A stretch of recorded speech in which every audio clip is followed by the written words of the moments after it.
ആലപ്പുഴ മാന്നാറിലെ കല എന്ന യുവതിയുടെ കൊലപാതകമാണ്.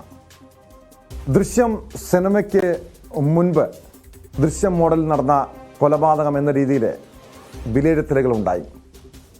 എന്നാൽ ദൃശ്യം മോഡൽ കൊലപാതകമല്ല. പക്ഷേ സ്പോട്ട് ലൈവ് പരിശോധിക്കുന്നത് ഈ കൊലപാതകത്തിന് ശേഷം ദൃശ്യം മോഡൽ തെളിവ് നശിപ്പിക്കൽ ഉണ്ടായോ എന്നാണ്. മാന്നാറിലെ കലയുടെ കൊലപാതകത്തിൽ കൂട്ടുപ്രതികൾ അറിയാതെ ഒന്നാം പ്രതി മൃതദേഹം മാറ്റിയോ എന്ന് പോലീസിന് സംശയമുണ്ട്. മൃതദേഹം എവിടെയാണെന്ന് അറിയാവുന്നയാൾ അനിൽകുമാർ മാത്രമാണ്. മേസ്തിരി പണിക്കാരൻ ആയതുകൊണ്ട് തന്നെ അനിൽകുമാറിന് മൃതദേഹം വിദഗ്ധമായി മറവ് ചെയ്യാൻ സാധിക്കുമെന്നും പോലീസിന്റെ നിരീക്ഷണമുണ്ട്. മറ്റിടങ്ങളിലും പോലീസ് പരിശോധന നടത്തിയേക്കും. അതേസമയം മാന്നാറിൽ കൊല്ലപ്പെട്ട കലയുടെ മുൻ ആൺസുഹൃത്തിന്റെ മൊഴി ന്യൂസ് 18 ലഭിച്ചു. മുൻ ആൺസുഹൃത്തായ കുട്ടമ്പേരൂർ സ്വദേശിയുടെ ചോദ്യം ചെയ്യൽ പൂർത്തിയായി. കലയെ ഒടുവിൽ കണ്ടത് എറണാകുളത്ത് വെച്ചെന്നും മൊഴിയുണ്ട്. കലയുടെ കൊലപാതകത്തിൽ കേസന്വേഷണം 21-അംഗ പോലീസ് സംഘത്തിനാണ്. ഈ വാർത്തയുടെ വിശദാംശങ്ങളുമായി ആജ്ഞ രവീന്ദ്രൻ ചേരുന്നുണ്ട് മാന്നാറിൽ നിന്ന്. ആജ്ഞ, പല രീതിയിലുള്ള സംശയങ്ങളുണ്ട്. കാരണം ഇന്നലെ ഈ കലയുടെ മകൻ ഉന്നയിച്ച ആരോപണം തൻ്റെ അമ്മ ജീവിച്ചിരിക്കുന്നുണ്ട്. അതിന് പ്രധാന ആരോപണമായി ഈ 17-കാരൻ ചൂണ്ടിക്കാണിച്ച വിഷയം, 16-കാരൻ ചൂണ്ടിക്കാണിച്ച വിഷയം, അമ്മയുടെ ശരീരത്തിൻ്റെ ഒരവശിഷ്ടവും അവിടെ നിന്ന് കണ്ടെത്താൻ കഴിഞ്ഞില്ല, അസ്ഥികൾ കണ്ടെത്താൻ കഴിഞ്ഞില്ല എന്നതാണ്. അതൊരു വസ്തുത തന്നെയാണ്. ഇവിടെ പോലീസ് ഇപ്പോൾ സംശയിക്കുന്നുണ്ട് മൃതദേഹം ഈ സംഭവത്തിന് ശേഷം, കൊലപാതകത്തിന് ശേഷം ഈ സ്ഥലത്ത് നിന്ന് മാറ്റിയോ, മറ്റ് പ്രതികൾ അറിയാതെ മാറ്റിയോ എന്ന്. അങ്ങനെയെങ്കിൽ ഈ ദൃശ്യം സിനിമ ഏതെങ്കിലും തലത്തിൽ സ്വാധീനിച്ചിട്ടുണ്ടാകുമോ ഈ പ്രതിയെ?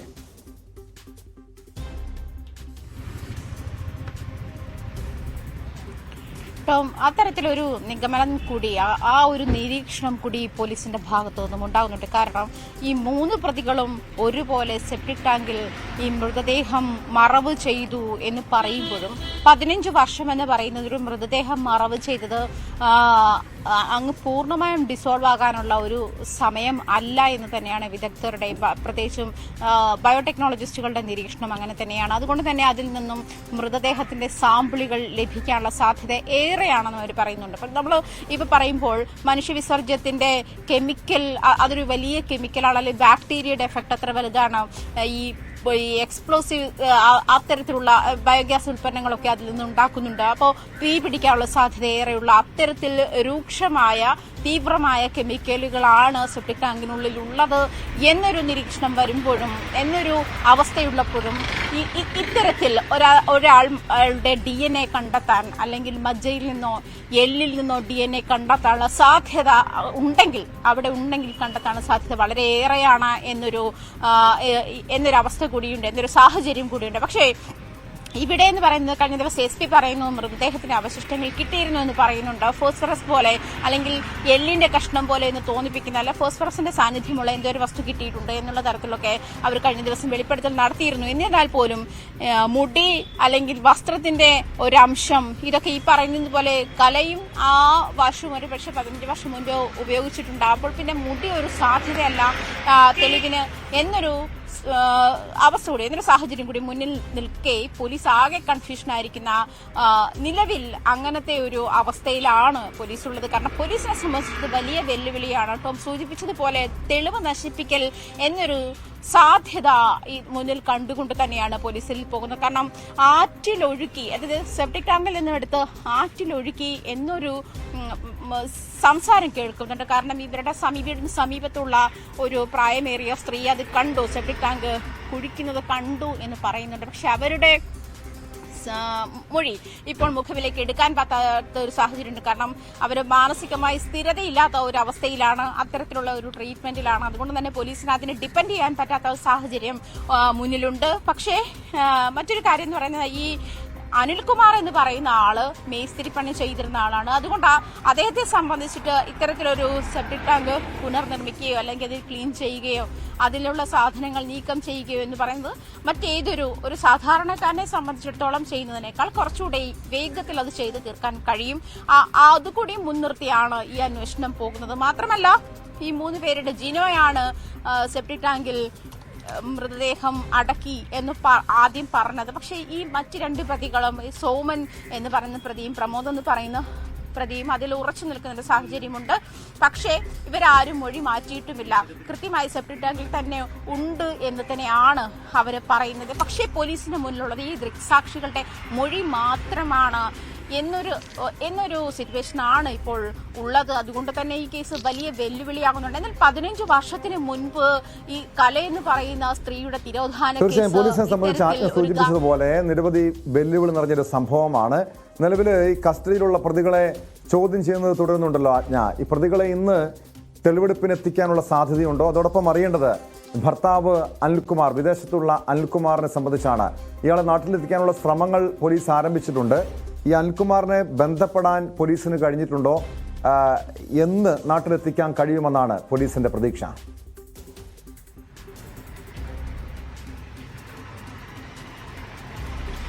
ടോം, അനിൽകുമാറിനെ നാട്ടിലെത്തിക്കാനുള്ള സാധ്യമായ എല്ലാ നീക്കവും പോലീസിന്റെ ഭാഗത്തുനിന്നും ഉണ്ടാകുന്നുണ്ട്. CBI വഴി ഇന്റർപോളിനെ സമീപിക്കുന്ന ഒരു നീക്കം കൂടി ഏറ്റവും പുതിയതായി പോലീസ് നടത്തിയിട്ടുണ്ട് എന്നാണ് മനസ്സിലാക്കാൻ കഴിയുന്നത്. മാത്രമല്ല ഈ അനിൽകുമാറിനെ എംബസി വഴി നാട്ടിലേക്ക് കൊണ്ടുവരികയും അതുപോലെ അയാളുടെ കുടുംബത്തെ സ്വാധീനിച്ച് നാട്ടിലേക്ക് കൊണ്ടുവരാനുമുള്ള നീക്കങ്ങൾ പോലീസ് തുടങ്ങിയിട്ടുണ്ട് എന്നാണ്. പക്ഷേ എന്നുള്ളത് ഇന്നോ നാളെയോ എന്നുള്ള കാര്യത്തിലൊന്നും വ്യക്തതയായിട്ടില്ല. ഇതുപോലെ തന്നെ പ്രതികളെ ചോദ്യം ചെയ്യൽ തുടരുന്നുണ്ട്. തെളിവെടുപ്പിന് എപ്പോൾ ഇന്ന് കൊണ്ടുപോകും. 6 ദിവസമാണ് കസ്റ്റഡിയിൽ നൽകിയിരിക്കുന്നത്.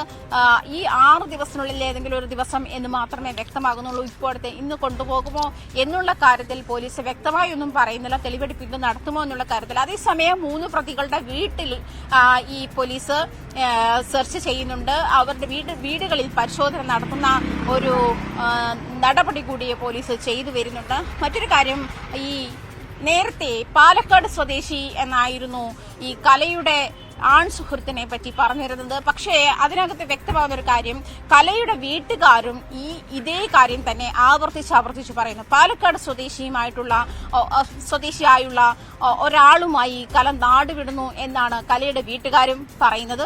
അനിൽകുമാറിന്റെ വീട്ടുകാരും ഇതേ കാര്യം തന്നെ പറയുന്നു. അനിൽകുമാറിന്റെ ബന്ധുക്കളും സുഹൃത്തുക്കളും ഇതേ കാര്യം തന്നെ പറയുന്നു. പക്ഷേ കലയുമായി അടുപ്പമുണ്ട് എന്ന കാര്യം ചൂണ്ടിക്കാട്ടി കുട്ടമ്പേരൂർ സ്വദേശിയായ ഒരാളെ ഈ പ്രമോദ് എന്ന് പറയുന്ന 3-ാം പ്രതി, ഈ അനിൽകുമാർ സഹോദരനാണ്, അയാൾ മർദ്ദിച്ച സാഹചര്യമുണ്ട്. മാത്രമല്ല ഈ കലയുടെ ബന്ധുക്കൾക്കും ഇക്കാര്യം അറിയാം, ഇതാരെന്നും അറിയാം. ഈ കുട്ടമ്പേരൂർ സ്വദേശിയെ നാട്ടിൽ, അദ്ദേഹം കുവൈറ്റാണ് ജോലി ചെയ്യുന്നത്, നാട്ടിലെത്തിച്ച് ചോദ്യം ചെയ്യൽ പോലീസ് പൂർത്തിയാക്കിയിട്ടുണ്ട്.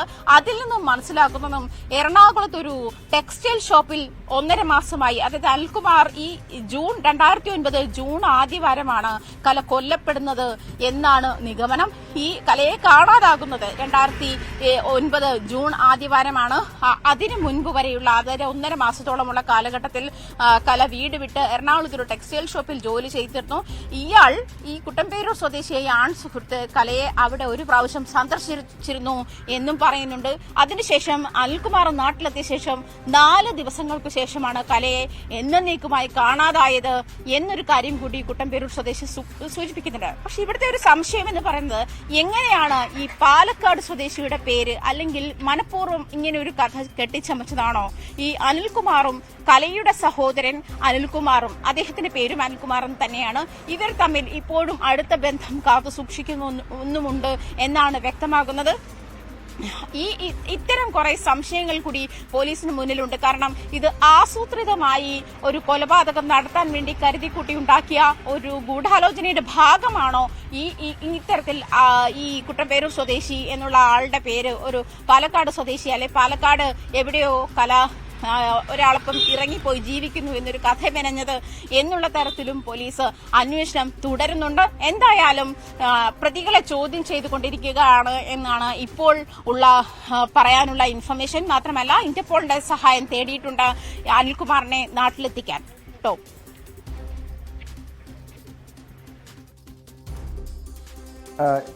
തീർച്ചയായും, കാരണം അങ്ങനെ ഒരു നിരവധി സാധ്യതകൾ പോലീസ് പരിശോധിക്കുന്നുണ്ട്. പക്ഷേ പ്രതികൾ കുറ്റം സംബന്ധിച്ചിട്ടുണ്ട് എന്നാണ് മനസ്സിലാക്കുന്നത്.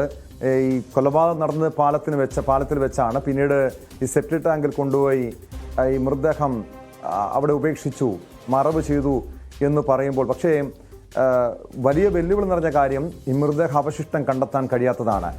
ഈ അനിൽകുമാറിനെ നാട്ടിലെത്തിച്ചു കഴിഞ്ഞാൽ മാത്രമായിരിക്കും ഇനി പോലീസിനെ സംബന്ധിച്ച് ഒരടുത്ത നടപടിയിലേക്ക് കടക്കുക. മൃതദേഹാവശിഷ്ടം കണ്ടെത്തണം, അല്ലെങ്കിൽ കേസിൽ തെളിവില്ലെങ്കിൽ ഈ കേസിൽ പോലീസിനെ സംബന്ധിച്ച് മുന്നോട്ട് പോകാൻ കഴിയില്ല. ഇനി അടുത്ത നീക്കം എന്തായിരിക്കും? കേസുമായി ബന്ധപ്പെട്ട് പോലീസിന് മുന്നിലുള്ള അടുത്ത നീക്കം എന്തായിരിക്കും?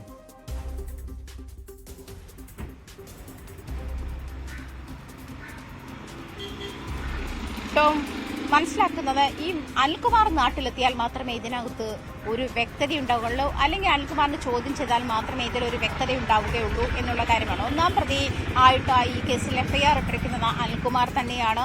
അത് അനിൽകുമാറിന്റെ കൺഫഷൻ ഇതിനകത്തൊരു പ്രധാന ലീഡാണ് എന്നാണ് മനസ്സിലാക്കുന്നത്. പക്ഷേ ഈ ടോം സൂചിപ്പിച്ചതുപോലെ അല്ലാത്ത പക്ഷം ടോമിന് ഇവരെ കൂട്ടണമെങ്കിൽ പോലീസിന് ഇവരെ പൂട്ടണമെങ്കിൽ ഇവരെ ആ ഒരു സാഹചര്യം, അതായത് ഈ പറയുന്ന പോലീസ് കൃത്യമായി തെളിവുകൾ, ശാസ്ത്രീയ തെളിവുകൾ ശേഖരിച്ച് അതിന്റെ അടിസ്ഥാനത്തിൽ മാത്രമാണ്, അത് പറഞ്ഞതുപോലെ ഈ കലയുടെ DNA-യോ അതല്ലെങ്കിൽ അത് മൃതദേഹവുമായി ബന്ധപ്പെട്ടിട്ടുള്ള തെളിവുകൾ എന്തെങ്കിലും ഉണ്ടോ, അത്തരം കാര്യങ്ങൾ ശേഖരിക്കുക മാത്രമാണ് അതിനകത്ത് ഉള്ളത്. ആ ശാസ്ത്രീയ തെളിവുകളുടെ അടിസ്ഥാനത്തിൽ മാത്രമേ ഇനി ഈ കേസ് തെളിയിക്കാൻ കഴിയുന്ന ഒരു സാഹചര്യമുള്ളൂ എന്നാണ് മനസ്സിലാക്കാൻ കഴിയുന്നത്. മാത്രമല്ല, ആറ്റിൽ ഒഴുക്കാനാണ് ആദ്യം ഈ പറയുന്ന വലിയ പെരുമ്പുഴ പാലത്തിൽ അനിൽകുമാർ മൃതദേഹവുമായി എത്തിയതെന്ന് പറയുന്നു. അങ്ങനെയാണ് ഒന്നാം പരാതിക്കാരനായ സുരേഷിന്റെ നിഗമനം. സുരേഷിനെ വിളിച്ചു വരുത്തുന്നത്, അതായത് ആറ്റിലൊഴുക്കാനുള്ള സാഹചര്യം ഇല്ലാതിരുന്ന ഒരു അവസ്ഥ, അതായത് ആളുകൾ അങ്ങോട്ടും ഇങ്ങോട്ടും പോകുന്ന അല്ലെങ്കിൽ മറ്റുള്ളവർ കാണുന്ന ഒരു അവസ്ഥ അവിടെ ഉണ്ടായിരുന്നത് കൊണ്ടാണ് ആറ്റിലൊഴുക്കാതിരുന്നതെന്നൊരു നിഗമനമുണ്ട്. അതുകൊണ്ടാണ് പിന്നീട് സുരേഷിനെ സഹായത്തിന് വിളിച്ചത്. അതിനുശേഷമാണ് ആയിക്കര ജംഗ്ഷനിൽ വെച്ചിട്ട് ജിനോയും മറ്റു പ്രതികളും ഈ മൃതദേഹം കാണുന്നത്. അവരാണ് പിന്നീട് സെപ്റ്റിക് ടാങ്കിൽ അത് മറവ് ചെയ്യാമെന്ന് കൂട്ടായ തീരുമാനമായിരുന്നു എന്നുള്ളത്. എന്തായാലും ഇപ്പോഴുള്ള ഈ 3 പ്രതികൾക്കും കൊലപാതകത്തിൽ നേരിട്ട് പങ്കില്ല. പക്ഷേ കൊലപാതകത്തിന് സമാനമായ കുറ്റം തന്നെ ചെയ്തിരിക്കുന്നു. കൊലപാതകം മറച്ചുവെക്കാൻ ശ്രമിച്ചു. 15 വർഷത്തോളം അത് ചെയ്തിട്ടുണ്ട്. പക്ഷേ ഈ പരാതിക്കാരൻ സുരേഷിനെ മാപ്പുസാക്ഷിയാക്കിയ ശേഷമാണ് ഈ കേസിന്റെ നീക്കുപോക്കുകൾ മുന്നോട്ട് പോയിട്ടുള്ളത്. അതുകൊണ്ട് തന്നെ 2 മുതൽ 4 വരെയുള്ള പ്രതികളുടെ ഈ മൊഴിയും നിർണായകമാണ്. മാത്രമല്ല, അവർ അതിൽ തന്നെ ഉറച്ചു നിൽക്കുന്നുണ്ട്. മാത്രമല്ല, നേരത്തെ ഞാൻ സൂചിപ്പിച്ചതുപോലെ ഏറെ നിർണായകമായിട്ടുള്ളത് 2 മുതൽ 4 വരെയുള്ള പ്രതികളുടെ മൊഴിയാണ്. 3 പേരും കുറ്റം സംബന്ധിച്ചിട്ടുണ്ട്. അവരുടെ ചോദ്യം ചെയ്യൽ തുടരുന്നു. മുഖ്യപ്രതി അനിൽകുമാറിനെ, കലയുടെ ഭർത്താവ് അനിൽകുമാറിനെ നാട്ടിലെത്തിക്കാനുള്ള നീക്കങ്ങളും പോലീസ് ആരംഭിച്ചിട്ടുണ്ട്.